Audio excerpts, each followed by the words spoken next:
Syedaralun sejumlah ruas jalan di Pasar Lambaro Aceh Besar kerap tergenang saat hujan, seperti di Jalan Lintas Nasional Banda Aceh Medan dan jalan di belakang Mall Pelayanan Publik atau MPP Lambaro Aceh Besar pada Kamis 17 Maret 2022. Menurut pedagang di kawasan tersebut, genangan sudah mulai masuk ke toko mereka. Kondisi ini sudah lama dikeluhkan para pedagang dan pengunjung, namun belum ada tindakan nyata dari pemerintah setempat. Selain pedagang, hal ini pun dikeluhkan oleh para pengendara yang melintasi jalan tersebut. Tidak hanya itu, aktivitas jual beli di pasar tradisional Lambaro juga terganggu karena genangan air saat musim hujan tiba. Kapan saja tergenang air ini, Bang? Hujan aja nih.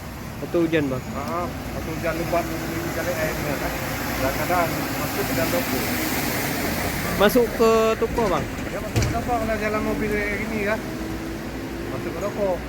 Sudah berapa lama seperti ini, Bang? Sudah lama kali nih. Sudah 2 tahun lebih. 2 tahun lebih, Bang.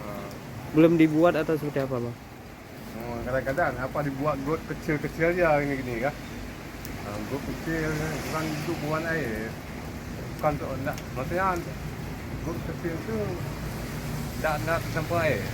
Harapan kita pedagang, Bang? Harapan kami segera dibuat. Segera dibuat. Karena ini kami kadang-kadang kami harus tutup orang jalan dari situ. Harus tutup. Oke.